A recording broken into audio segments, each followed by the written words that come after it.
Romanos 5, versículos 6 a 11. Hoje nós vamos aprender sobre o amor de Deus. Romanos 5, versículos 6 a 11. Tema da mensagem de hoje é o amor de Deus. A palavra do Senhor diz assim: porque Cristo, quando nós ainda éramos fracos, morreu a seu tempo pelos ímpios. Dificilmente alguém morreria por um justo, embora por uma pessoa boa, alguém talvez tenha coragem para morrer. Mas Deus prova o seu próprio amor para conosco pelo fato de ter Cristo morrido por nós quando ainda éramos pecadores. Logo, muito mais agora, sendo justificados pelo seu sangue, seremos por ele salvos da ira. Porque se nós, quando inimigos, fomos reconciliados com Deus mediante a morte do seu Filho, muito mais estando já reconciliados, seremos salvos pela sua vida. E não apenas isto, mas também nos gloriamos em Deus, por meio do nosso Senhor Jesus Cristo, mediante o qual recebemos agora a reconciliação. Vamos orar mais uma vez? Pai, obrigado por esse texto, que o Senhor, ó Pai, nos dê a compreensão do seu amor, a dimensão do seu amor, para que nós possamos, ó Deus, viver para a tua glória, em nome de Jesus. Ilumine as nossas mentes, nos dê o entendimento e nos ajude a aplicar essa palavra do Senhor, em nome de Jesus. Amém. Tem uma música antiga, um corinho antigo, que muitas igrejas cantam e a nossa também canta, que é um corinho que diz que há momentos em que as palavras não resolvem. Esse cântico eu cantei hoje na devocional lá em casa, nós sempre fazemos o culto familiar pela manhã, e também o cantei da ministração da ceia, a irmã Valdir, que a visitei pela manhã e levei a ceia para ela nesse dia de Páscoa, e nós cantamos juntos esse mesmo cântico, um cântico que tem tudo a ver com a mensagem de hoje. Olha só o que diz o cântico. Há momentos em que as palavras não resolvem, mas o gesto de Jesus demonstra amor por nós. Foi no Calvário, com ele sem falar, mostrou ao mundo inteiro o que é o amar, o que é amar. Aqui no mundo, as desilusões são tantas, mas existe uma esperança de que ele vai voltar. Quando nós não conseguimos mais sentir por algum problema na nossa fé, não no amor de Deus, por algum oscilar da nossa fé, quando nós não conseguimos mais sentir o amor de Deus, ainda assim nós podemos ver o amor de Deus de maneira bem palpável e objetiva na cruz. Então, quando as palavras não resolvem, nós podemos olhar para a cruz e ver o amor de Jesus demonstrado por nós. E no Calvário ele mostrou não somente a nós, mas ao mundo inteiro o que é o amor, o que é amar. Amém? Interessante que esse cântico termina falando sobre esperança. Existe uma esperança que ele irá voltar.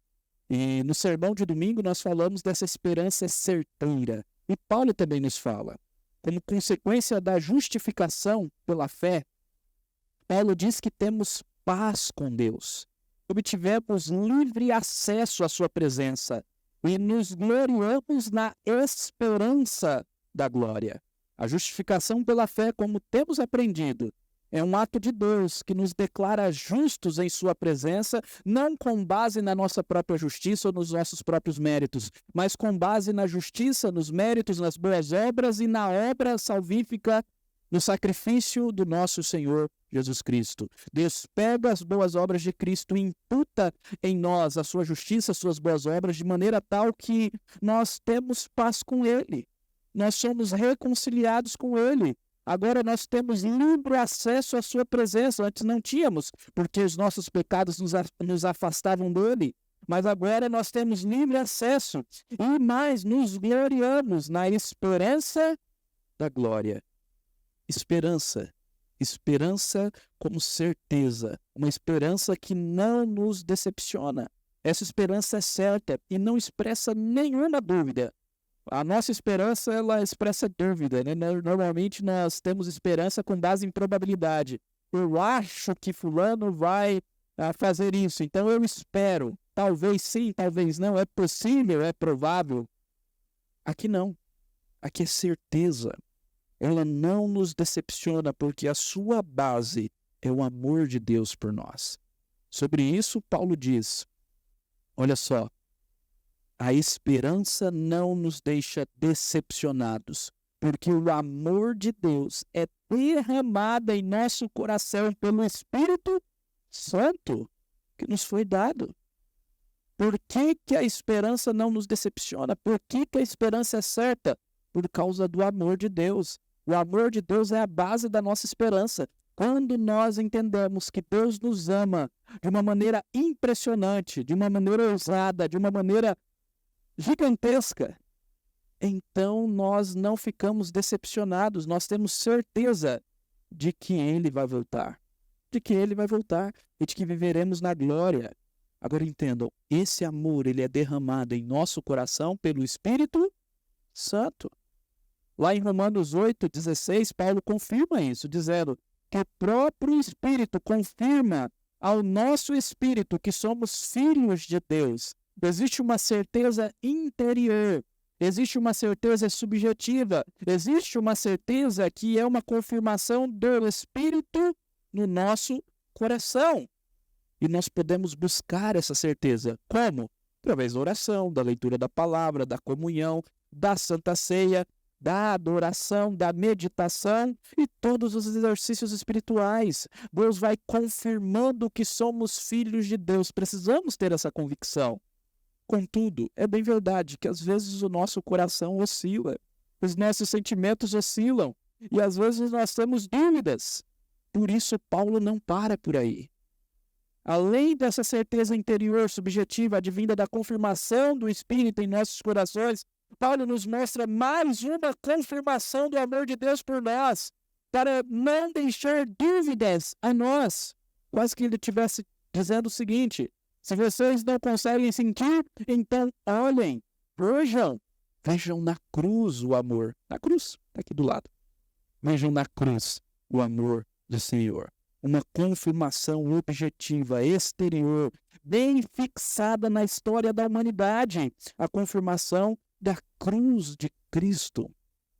E é sobre isso que nós vamos falar hoje. Hoje vamos compreender mais sobre o amor de Deus, que é demonstrado na cruz, expressado em nossa salvação, e a razão da nossa alegria e exultação. Como bem falou, muito bem falou o nosso irmão Tarsis na liturgia. A cruz não é motivo de choro. Ah, Senhor, por que você morreu? Não, de alegria, porque ele não está morto, irmãos. Vocês estão vendo alguém crucificado aqui? Por que a gente não usa crucifixo? Porque Cristo não está na cruz. Ele ressuscitou. Ele ressuscitou. Ele vive. Hoje sim, na sexta-feira da Páscoa, ou de Páscoa, dia que nos lembramos das 6 horas, das 9 até as 3 horas da tarde, das 6 horas que Cristo passou pendurado na cruz por nós. Vamos ver mais uma vez o seu amor. O amor de Deus. E a primeira verdade sobre o amor de Deus é essa, que nós já estamos falando. O amor demonstrado na cruz. O amor é demonstrado na cruz. Olha só, está aí no versículo 6 até o versículo 8. Vamos ler só o 6 por enquanto. Porque Cristo, olha só como Paulo vai puxando os assuntos. Antes ele havia dito o quê? Que o amor de Deus é derramado em nosso coração pelo Espírito, que nos foi dado. Por isso a esperança não nos decepciona. E ele coloca mais um porquê. Porque Cristo. Tudo isso é consequência da obra na cruz. A base de tudo isso é o quê? A cruz de Cristo. Porque Cristo, quando ainda era por fracos, morreu ao seu tempo pelos ímpios. Aqui nesse versículo nós temos a primeira coisa que nós precisamos notar para entender a dimensão, a grandeza desse amor. O objeto do amor. Qual que é o objeto do amor? Fracos, ímpios, pecadores. Porque Cristo, diz o texto, porque Cristo, quando nós ainda éramos fracos. A fraqueza aqui, claro, que é a fraqueza moral. a fraqueza de não conseguir obedecer à lei, a fraqueza de estar distante do Senhor e condenado à morte, a fraqueza de estar debaixo da maldição do pecado, a fraqueza de não ter esperança nem propósito para a vida, a fraqueza de viver debaixo do medo, da escuridão, das trevas. É essa fraqueza que nós estávamos, a fraqueza da impiedade. O texto diz, porque Cristo morreu quando nós éramos fracos, morreu há seu tempo pelos ímpios. Quem é ou quem são aqueles para quem ou a favor de quem Cristo morreu? Pecadores. Meus irmãos, entendam uma coisa profunda. Se nós fôssemos bons o suficiente para nos salvar, não haveria necessidade de Cristo morrer. Se nós fôssemos bons e pudéssemos nos salvar pelas nossas boas obras, pela nossa bondade, a pergunta que surge é por que Cristo morreu? Por que ele iria sofrer na cruz? Ele morreu porque não existia nenhuma possibilidade de nós pecadores nos salvarmos por nossa própria conta, por nossas próprias obras. Ele morreu. Então qual é o objeto do amor do Senhor? Seres fracos, ímpios, pecadores, miseráveis. Mas Deus nos amou. E prova o seu amor enviando o seu filho para morrer em nosso lugar. E Paulo, ele destaca que esse sacrifício é o sacrifício mais improvável do mundo. O argumento dele é mais ou menos assim. Ele diz, dificilmente alguém morreria por um justo, alguém que é moralmente correto, que segue a lei, e por seguir a lei ao pé da letra acaba sendo até um pouco chato, né? Por ser justo, né? Seguindo ao pé da letra. Por um justo, dificilmente alguém morreria. Agora, por alguém bom, alguém que além de ser justo ainda é benevolente, faz coisas boas, faz caridade, faz boas obras, não é uma pessoa que necessariamente ao pé da letra vai seguir a lei e isso vai trazer um certo sentimento de desprezo. Não, é uma pessoa que todos gostam. Talvez pelo bom alguém se anime a morrer. É isso que Paulo está dizendo. Contudo, Deus prova, olha o versículo 8. Deus prova o seu próprio amor para conosco pelo fato de Cristo ter morrido por nós, quando ainda éramos pecadores. Pelo justo, ninguém morreria. Pelo bom, talvez alguém morreria. Agora, olha como que é improvável isso.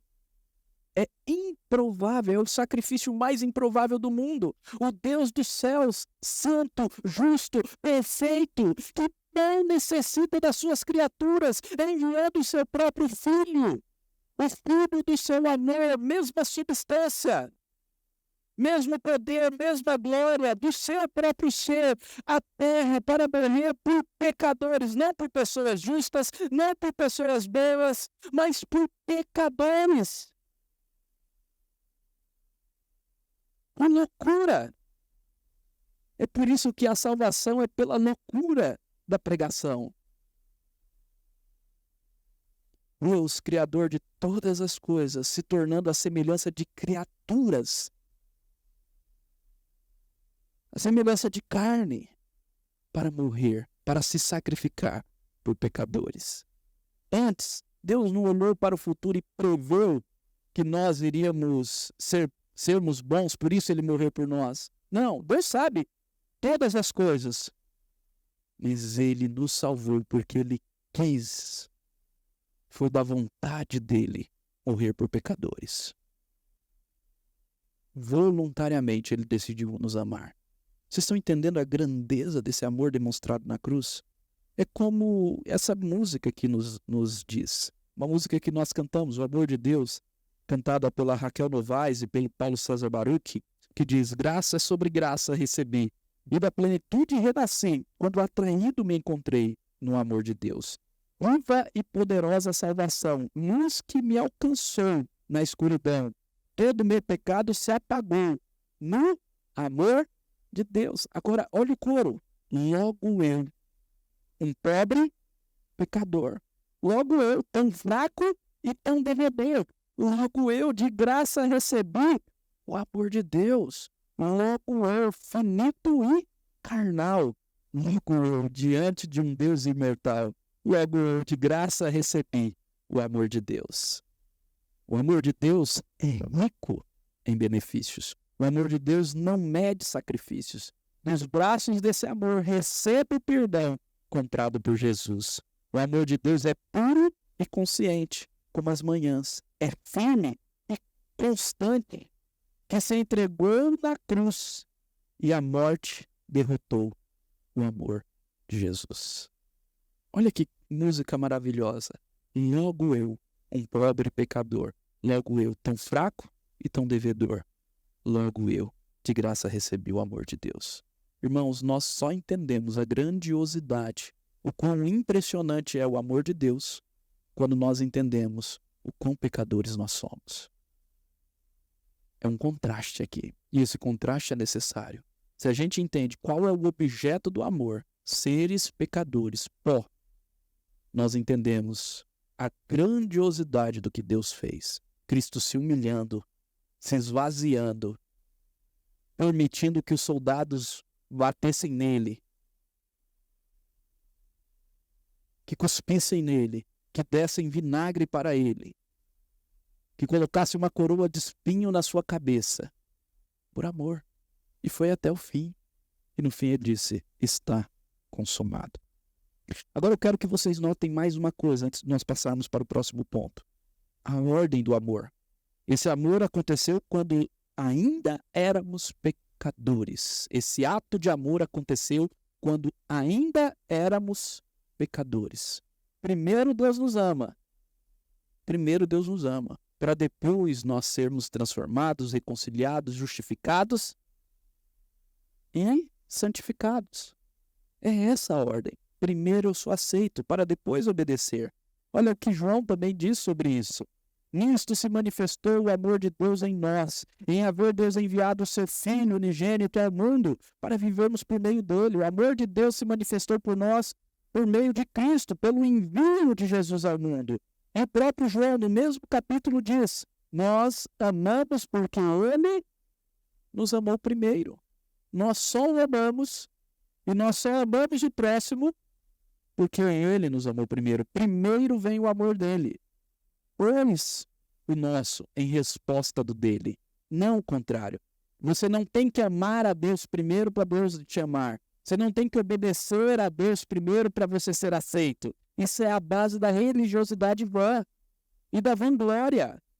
Você é aceito primeiro, por isso você obedece. Você é amado primeiro, por isso você ama a Deus e ao próximo. Sempre é essa a ordem. Amém?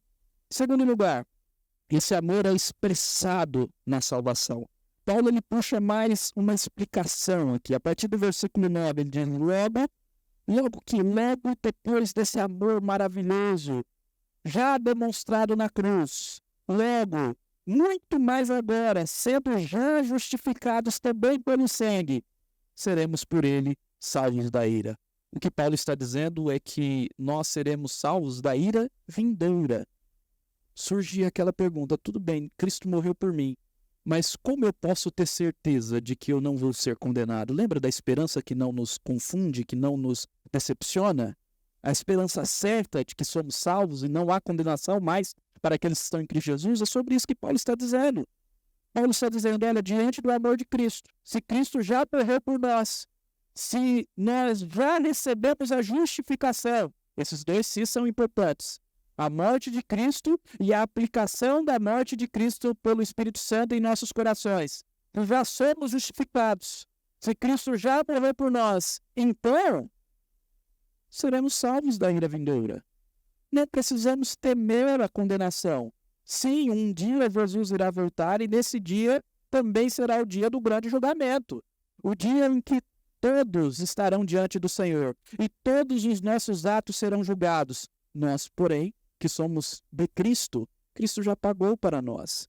Mais uma vez, Paulo repete esse argumento no versículo 10, ele diz, porque se nós, tendo inimigos, fomos reconciliados através da justificação, vimos isso no sermão de domingo, Se quando inimigos fomos reconciliados com Deus mediante a morte do seu Filho, muito mais, estando já reconciliados, seremos salvos pela sua vida. O que é legal é que Paulo fala de morte e depois de vida. O que ele está falando aqui? Ele está apontando para a ressurreição. Ele está dizendo, olha, se Cristo já morreu, se já recebemos a justiça dele, se por causa dessa justiça já fomos reconciliados, e ele ressuscitou, e ele está vivo, quanto mais agora, através da sua vida, da sua ressurreição, nós seremos salvos do que? Da ira vindoura. Nós também seremos ressuscitados e viveremos eternamente com ele. Na verdade, o que ele está fazendo aqui é um argumento mostrando que se o mais difícil ele já fez, o que é o mais fácil? O mais difícil ele já fez o quê? Morrer por nós, nos reconciliar quando nós ainda éramos inimigos. Ele nos reconciliou. E se agora nós somos amigos dele, através da morte e da ressurreição de Cristo, não seremos salvos também da condenação? Com certeza, o que Paulo está dizendo é, não temam a condenação, porque o que nos espera é glória, esperança da glória. Não é isso que é o fio da meada que Paulo está explicando? Essa esperança é certa. William Hendricks, ele fala que Paulo está dizendo o seguinte, se Deus justifica e reconcilia consigo seus inimigos, certamente ele salvará da ira vindoura os amigos. Muito mais do que amigos. Nós já somos reconciliados, não somos mais inimigos, sim, somos amigos, mas muito mais, somos também filhos.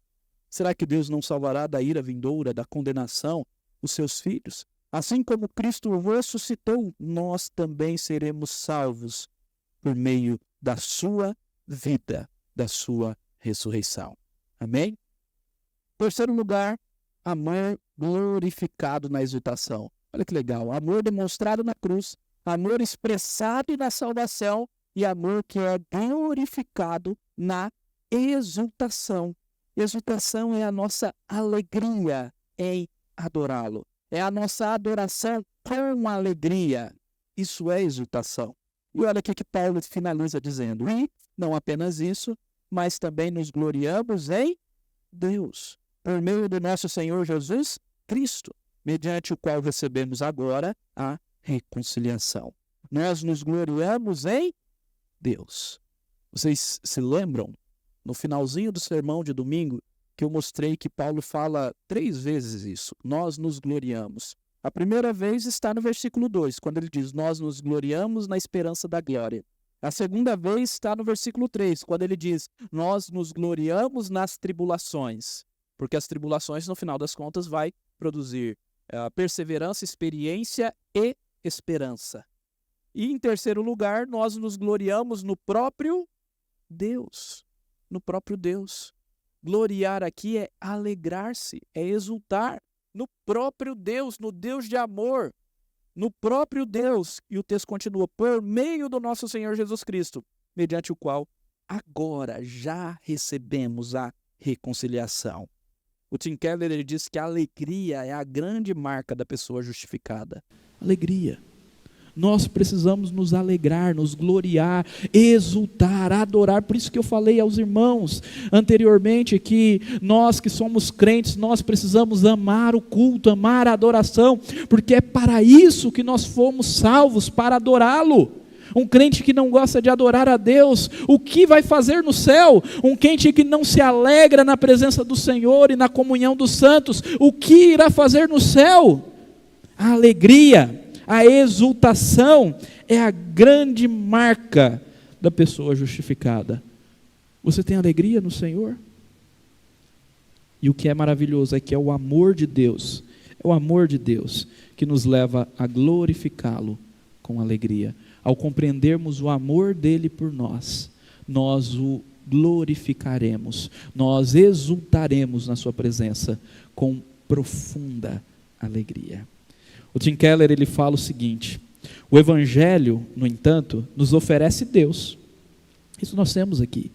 Paulo agora não está se gloriando mais nas bênçãos do Senhor. Ele já se gloriou na esperança da glória. E até nas tribulações, mas agora ele está se gloriando no próprio Deus, porque no final das contas o Evangelho nos oferece Deus. Tenha o seu prazer no Senhor, e Ele satisfará os desejos do seu coração. O seu prazer no Senhor. O Evangelho, no entanto, nos oferece Deus, e Ele não muda. Como expressou Agostinho em oração: Tu nos fizeste para Ti mesmo, ó Senhor. E nosso coração se impacienta, anda inquieto, até descansar em Ti. Podemos achar alegria em conhecê-lo, e ter paz e comunhão com Ele, mesmo perdendo outras coisas que nos são caras. E às vezes vamos perder mesmo. Tem uma frase do João Calvino que eu gosto muito, e por anos ela estava no meu store, no meu status do WhatsApp e também do Facebook, que é assim: perdi tudo por causa de Cristo, e o que ganhei? Eu ganhei tudo. Ganhei tudo. É isso. Se nós ganhamos Deus, não importa o que perdemos. Não importa o que perdemos. Se nós ganhamos o Senhor, mesmo perdendo outras coisas que nos são caras, ainda assim para nós é o suficiente. E nós devemos estar contentes, porque Deus é o que mais nos importa. Podemos ansiar com absoluta certeza por nosso lar da glória. E podemos desfrutar de uma amostra dele, à medida que o Espírito Santo trabalha em nós para nos dar o conhecimento subjetivo do amor de Deus por nós. Então, com o coração descansando em Cristo, enquanto nos gloriamos em Deus, por meio do nosso Senhor Jesus Cristo, somos capazes de desfrutar de todo o bem deste mundo, sem nos decepcionarmos com Ele, nem nos desinteressarmos dele. Podemos desfrutar das coisas boas que Deus nos dá nesse mundo, não de maneira idólatra. É isso que ele está falando aqui. Porque quando você desfruta das coisas do mundo com idolatria, desejando mais do que a Deus, essas coisas te decepcionam. Você vai se frustrar, você vai se decepcionar, você não vai ficar satisfeito, você vai reclamar, murmurar, reclamar, murmurar, reclamar, murmurar. É o problema do mundo. Pessoas que só reclamam e murmuram, não têm alegria, não têm contentamento.